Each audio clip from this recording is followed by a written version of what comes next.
dowladda Maraykanka iyo ururka Taliban waxay qarka u saaran yihiin inay kala saxeexdaan heshiis taariikhi ah oo laga yaabo inuu horseedo in Maraykanku waddankaasi ciidamadiisa kala baxo iyo inay wada hadlaan markii ugu horreysay dowladda Afghanistan iyo mucaaradka Taliban.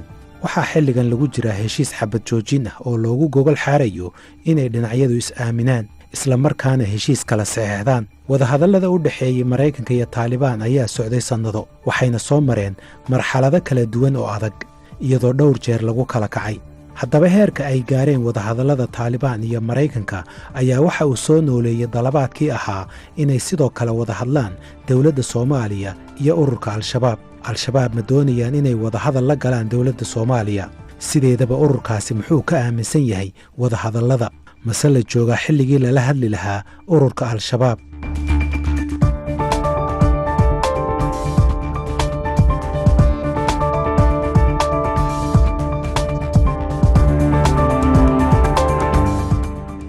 dalabaadyada ah in lala hadlo ururka Al-Shabaab waxay ka imanayeen khubaro dhinaca amniga iyo siyaasadda Soomaaliya ah. waxay kaloo ka imanayeen qaar ka mid ah maamuladii kala duwanaa ee soo maray Soomaaliya kuwaasoo mabda'iyan ka sinaa inaysan diidanayn in lala hadlo ururka Al-Shabaab. xaqiiqa ahaanna khubarada Soomaalida qaarkood waxay ku baaqayeen wadahadal dhex mara dowladda iyo ururka Al-Shabaab xataa ka hor inta aysan furmin wadahadallada Taliban iyo Maraykanka. khubaradaasi waxaa ka mid ahaa Professor Afyara Cilmi oo daraasaadka amniga ka dhiga jaamacadda Qatar University. Professor Afyara waxaan weydiiyey inuu weli aaminsan yahay inay wada hadli karaan Al-Shabaab iyo dowladda Soomaaliya. horta waxna waa waqtiga waxna waa mabda'a guud oo ah in nimanka wada hadal lala galo oo lala doodo oo wax meel lala dhigo. mabda ahaan anigu kulley waxaan ka mid ahay dadka qaba inay lama huraan noqonayso waayo option kale ama wadada kale ee keliya furan waa in laga adkaado. mabda'aan ka soo qaadanaa mabda'iyan in lala hadlo waad aaminsan tahay. waxaad bal noo sharaxdaa sida iyo qaabka ay ku suuro geli karto iyo meesha wax laga bilaabayo. nagu markii 2012 aan qornay articlekii kulley aan isleeyahay waa kuwii ugu horreeyey oo waxaan laga qoro arrinkan asaga ah. waxaan fiirinay waxa ay dalbanayaan oo ay rabaan. marka waxa ay dalbanayaan waxay ahaayeen 2 qodob: shareecada iyo ciidamada shisheeyaha inay baxaan. shareecada markaas waxoogaa ka hor ayaa baarlamaankii marka dalka joogay wuxuu goostay inuu qaato oo wuxuu yidhi shareecada waan qaadanay. dabcan dastuurkii dalka iyo waxna waa lagu embedgareeyey oo qodobo muhiim ah ku jiray. arrinta kale oo mabda'a ah oo ay iyagu markaa ku dheganaayeen waxay ahayd inay ciidamada shisheeyaha dalka ka baxaan. arrintaasna waxay ahayd arrin haddii go-aan la gaaro oo wax laysla garto farsamo ahaan laysla fulin karo oo tii hadda ka horreysay oo Etoobiyaanku inay xamar ka baxaan markii laysla gaarayo muqaawamada qayb ka mid ah arrinta ay kusoo gashayba dowladda ahayd waa tii laysla gartay markii heshiiska la gaaray inay Etoobiyaankii baxeen. waxaa jira khubaro badan oo aaminsan in wadahadalku uu qayb keliya ka noqon karo qaabab kala duwan oo loo waajihi karo ururka Al-Shabaab kuwaas oo ay ka mid yihiin in marka hore awoodooda military la wiiqo si ay wadahadallada u ogolaadaan, in laga wiiqo dhinaca dhaqaalaha iyo dakhliga soo gala oo la sheegay inuu sii kordhayo, iyo sidoo kale in lagala dagaalamo dhinaca fikirka iyo ideolojiyada. haddaba dagaalka dowladda Soomaaliya iyo ciidamada midowda Afrika iyo kuwa kale ee caalamkuba ay kula jiraan Al-Shabaab ma lagu xallin karaa wadahadal? khubarada aqoonta u leh Al-Shabaab iyo xiriirka Al-Qaacida waxay aaminsan yihiin in wadahadal lala gala Al-Shabaab uusan sahlanayn, ururku inuu ogolaadana ay adag tahay. dadka sidaasi ku doodaya waxaa ka mid ah Sheekh Ibraahim Aadan Nadaara oo hore uga tirsanaa saraakiisha dhinaca waxbarashada ee ururka Al-Shabaab ee gobolada Baa iyo Bokool.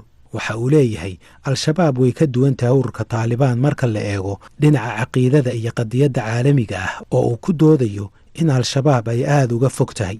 waxaa la dhihi karaa asbaabaha keeni karaa in qofku wada hadal ama uu dalbado ama haddii laga dalbo uu aqbalo keeni karo waxaa ka mid ah in dhaqaalihiisu hoos u dhaco, in awoodiisa ciidan ay naaqus tahay oo uu isleeyahay haddaad dagaalka sii wado jiritaankaagii wujuudkaadii baa baaba'aya. si marka jiritaankaagii wujuudkaaga uu u sugnaado ama ila dhaaqadii awood aad ka soo ceshanayso wada hadal fur way dhici kartaa oo inay qofka ku kalifto.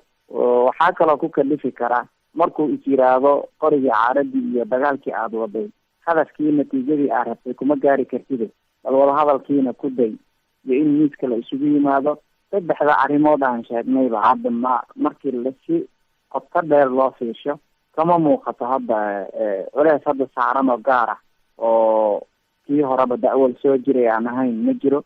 marka waxaan isdhihi karaa maya mabda'a guud oo dadkay ka mid yihiin, maya oo hadda dhankooda baahi iyo culeys ku kalifaya ma muuqdo.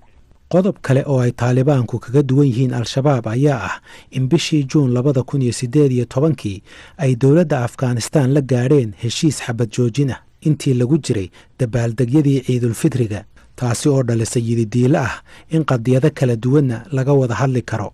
ururka al-shabaab weligiis ma sheegin inuu ogol yahay xabad joojin inuu galo xataa xilliyada ciidda, hase yeeshee ururka taalibaan laftoodu ilaa haatan ma aysan hor fadhiisanin dowladda afghanistaan, waxayna ku tilmaamaan dowladda afghanistaan inay tahay mid dabadhilifa, halka ururka al-shabaab ay gaalaysiiyaan dowladda iyo dadka u shaqeeyaba.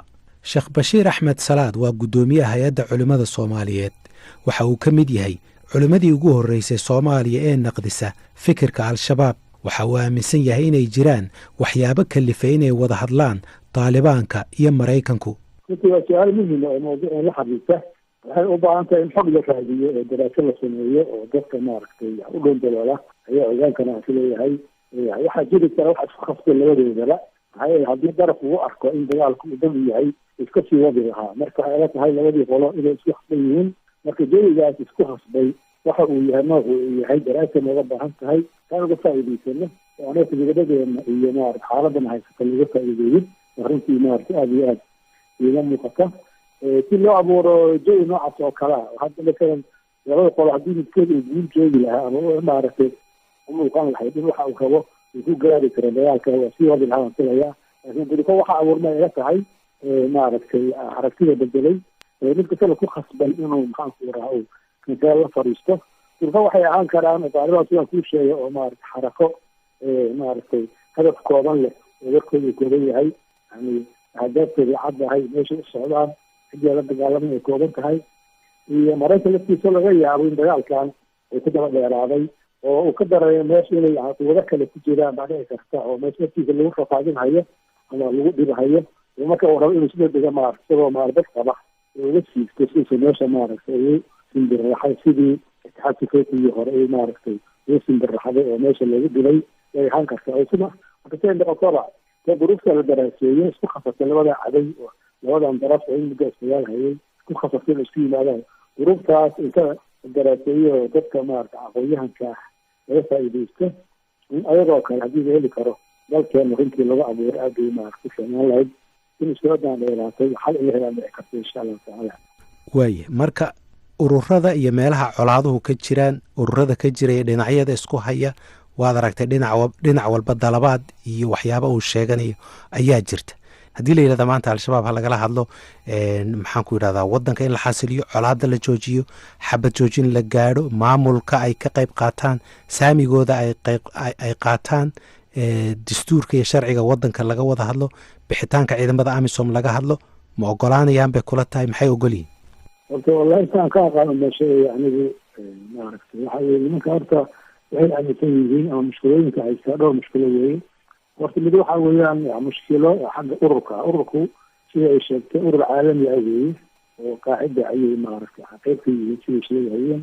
hadda qaacidina urur caalami ah weeye oo mushkilo caalami ah inuu xaliyuu rabaa oo mushkilada muslimiinta haysato dhan isagu maaragtay xalin mas-uul ka yahay ama xalinteeda isagaba shadka u garaacday ama xalinkeeda qaaday. ururkaas caalamiga qofka maaragtay ka mid yihi qofkaas mushkilo caalami ah buu ka hadlahayaayo. horta qofka dee mushkilo maxalli ah ama wadan gaar ah laba ka hadlahayo waxyaalahaas ay sheegaan oo dalka maaragta la xiriira. ana waxay la tahay waa nooc iska maaragtay mamarsiyo kadhigid maahane. nimankan waa maaragta ururka qaacida waa urur caalami ah wuxuuna u socdaa mushkilo caalami ah inuu xaliyo oo maraykan iyo UN iyo halkaas ayuu asagu maaragtay ayuu la mustawa yahay. marka halkaas u socdaan qaraarkooda iyo go-aankooda laftiisa in ay gacanta ku hayaan sida su-aal baa ka imaan karta maadaama nimankan ay urur ka leeyihiin ururkiina iyo dibadda laga xukumo saddex xukumona ay maaragtay duruufo gaar ay ku jiraan oo maaragtay meelo kala joogaan. go-aanka wadahadalka laftiisa amuusan kuwaan hadda anaga noo muudo ama noo dhow oo soomaalida ah gacanta inuu ku jirin baa dhici kartaba maaragtay waana sida muuqata marka kandiinka soo shaqeeyo ninka maaragta mas-uulka ah tandiimka xukuumaha oo qaaxida xukuuma ayaa go-aanka iskale. intaasna waa nin durufta maaragtay durufa haysta laga yaabaa. kale waa nin barnaamij caalami ah ku jira oo iska dhigahaya maaragtay dowladaha caalamiga oo mushkilada caalamiga ka hadla. mushkilada Soomaaliyeed maba ahaba taariikhda ururka al-shabaab mar keliya ayay ku soo dhowaadeen inay wadahadal ka galaan colaadda Soomaaliya, taasi oo ahayd horaantii sannadkii 2009 kadib markii la sameeyey hay-adda culimmada Soomaaliyeed oo isku dayda inay dhexdhexaadiso dowladda iyo ururka al-shabaab.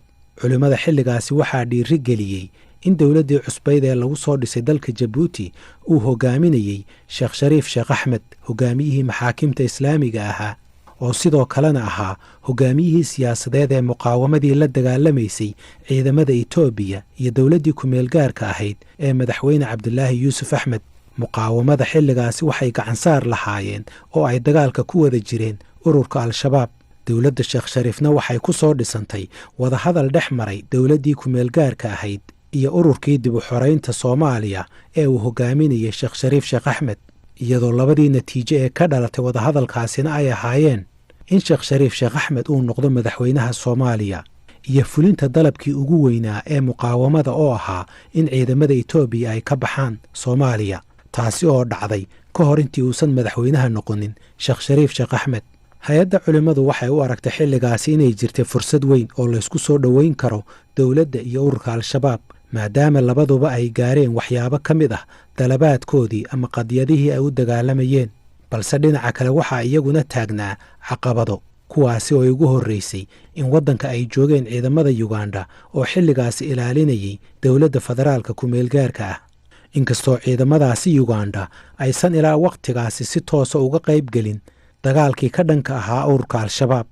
qodobka kale ee caqabadda loo arkayeyna waxa uu ahaa ururka al-shabaab oo isku arkayay inuu xoog ku muquunin doono dowladda Soomaaliya iyo ciidamada ilaalinaya labadaba. sidaasi oo ay tahay haddana hay-adda culimmada Soomaaliyeed waxay guddi u direen ururka al-shabaab. guddigaasi waxay hor fadhiisteen hogaamiyaashii ururka al-shabaab oo ay ugu horreeyaan amiirkii ururkaasi Axmed Cabdi Godane iyo ku-xigeenkiisii Mahad Karatay. ergada ay culimmadu u dirtay ma ahayn rag ay cabsi gelinayeen hogaamiyaasha ururka al-shabaab. ergadaasi waxaa ka mid ahaa culimo si weyn looga yaqaano Soomaaliya iyo saaxada salafiyada. ergadaasi waxaa ka mid ahaa hogaamiyihii ururkii baaba'ay ee al-Itixaad al-Islaam Sheekh Cali Warsame. galka baarista ayuu uga warramay wixii ay ula tegeen ururka al-shabaab. laba qodob baan ka wada hadlaynay. labada qodobna waxay ahaadeen qodob caqiidu ahaa warnamayow waxaa laydin sheegayaa takfiir, waxaa dadka idinka saaray waxaa laleeyahay ama dee laydinku arkaya waa wax takfiir la yidhaahdo. marka maxaa waxaa laydinku haystaa takfiir iyo dad maaragtay iyo dagaal dad muslimiin aad la dagaalamaysa insaan baad la dagaalantahay. marka calaa kulli xaal qaybka caqiidaday ahayd waana ka wada hadlayna xagga caqiidada. qaybka kalena wuxuu ahaa qayb siyaasiya buu ahaa. ka caqiidada de waxa uu ku saabsanay war dadkan aad gaalaysiinaysaan ka daaya, maxaa ku gaalaysiinaysaan, waxba kama aanaan gaadhin oo waxoodii bay iskaga adkaysteen. waxay dadka qayba ay gaalaysiinayaan ma wada gaalaysiinayaan iyagu dadka oo dhan, laakiin dad badan oo qaybo ka badan bulshada ayay dee gaalaysiinayeen. marka calaa kulli xaal qaybka caqiidada waxa laala wax iska bedelay markii halkoodii way maxoodii ay ku adkaysteen ay ku adkaysanayeen. marka qaybtii kale iyadu siyaasadda ahayd waxaan u soo jeedinay maaragtay dagaalka aad la dagaalamaysaan dowladda sida hadeertimi ayadinaan weli ogaan waxay qabanayso iyo waxay qaban doontaba ma heshiisa la geli kartaan oo maydin dhexgalaa oo wax heshiisa maydinka suula gelaya baana ku niri. marka waxay yidhaahdeen wax heshiisa ilaa uu saaro qolada ajaanibka waalaiskiiba u badnaa markaa joogay intaa la samayn bay ahaayeen kuwan badan ee noocyadan badan ee gaalada ilaa uu saaro maxaan idhahdaaye nimanka uganda iska ka saaro wadahadal la yeelan mayo waxyaalahadal yidhaahdo. madana waxaan ku yiri bal horta aan ha dambayso saarida ha dambayso ila haddii la saaro iyada wax hadala jirin dee waxa weeyaan dee waa haddii la yidhaahdo iyadoo aan wax hadala jirin ha la saaro welina ninkii aan waxba iska taagin de waxa weeyaan ku qabsada weeyaan inta ka horeysa wax la gaari karna oo maaragtay masalan annagu waxaanu kari karnaa inaan nidhaahno haddii heshiis la gaadho oo aad saxadaan in maaragtay masalan inaan maaragtay waxay in wadahadal aan samaynayno oo wax heshiisa aan wadageli karno waxa weeyaan marka waxaan odhanaynaa hadday nimankaas heshiis kalaan saara annagaa odhanayna ha laga saara nimanka ogaalayska iyo gaalada calaa kulli xaal iyana waxay ku adkaysteen horta ha saaro markaas aan la hadli doonaa marka qoladii kale indhay waxay yidhaahdeen haddii hadday nimankaasu hadday heshiis yaanay shardi looga dhigin horta ha la saaro inaan wax ku heshiino haddii aan wax ku heshiino markaa baynu ka hadli karnaa saaridda nimankaa la saarayo laakiin hadday leeyihiin horta ha la saaro taa ma aqbalayno ka wada hadli mayno arrinta markay hadda haynkaa tahay arrintii markay qoladaas intii siyaasadda ahayd qaybtii siyaasadda ahayd ay halkaa iska taageen wixii kale aanu ku haysanay dee tafsiirka ahaana iyana aanay waxba iska bedelin iyo halkaasaan isku macaasalaamaynay halkaa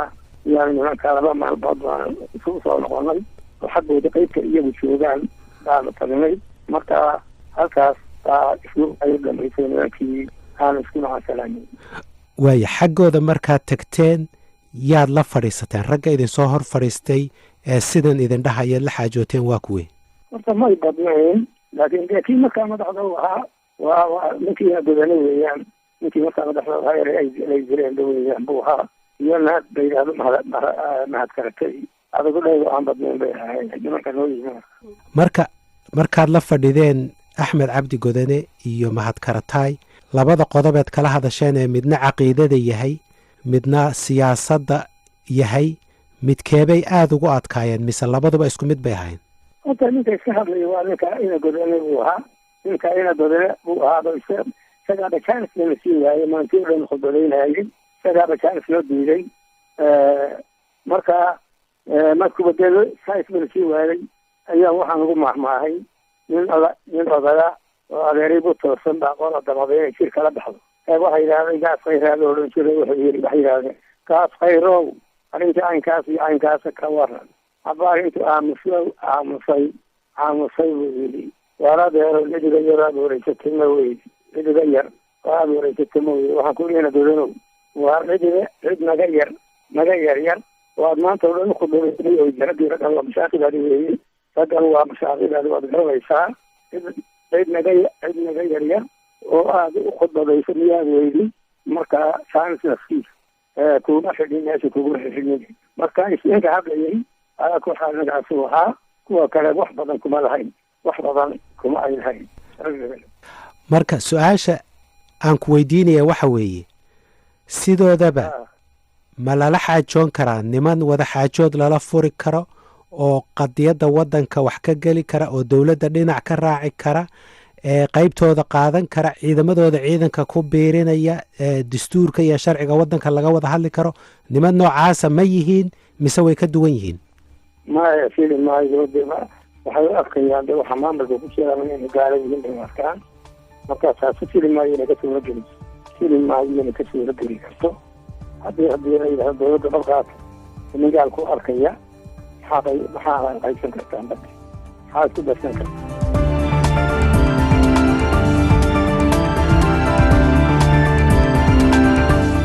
inkastoo ay wada hadallo u socdaan taalibaan iyo maraykanka islamarkaana ay ku dhow yihiin inay heshiis rasmi ah kala saxeexdaan haddana taalibaan weli lama aysan hadlin dowladda afghanistaan sidoo kale ma jirto waxyaabo damaanad qaadaya inay la hadli doonaan iyo in haddii ay wada hadlaan ay heshiis gaari karaan maraykankuse waxa uu doonayaa inuu helo weji uu kaga baxo dalka afghanistaan islamarkaana uu ku soo afjaro faragelintiisa waddankaasi oo socota sannadkii 19 dalka soomaaliya markaan eegno amisom ma haysato kharashaadka iyo tasiilaadka ay haysato dowladda maraykanka dhinaca kale waxaa la aaminsan yahay in al-shabaab ay adeegsanayaan istiraatiijiyo ay ka heleen ururka alqaacida oo ahayd inaysan ku dagaalamin magaalooyinka balse ay ka baxaan islamarkaana ku dagaalamaan jidadka isku xidha magaalooyinka waaweyn khubarada amniga iyo siyaasadda ee soomaaliya waxay sidoo kale aaminsan yihiin in al-shabaab ay doonayaan inay sugaan ka bixitaanka amisom ee waddanka maadaama amisom sida dowladda maraykanka aysan haysanin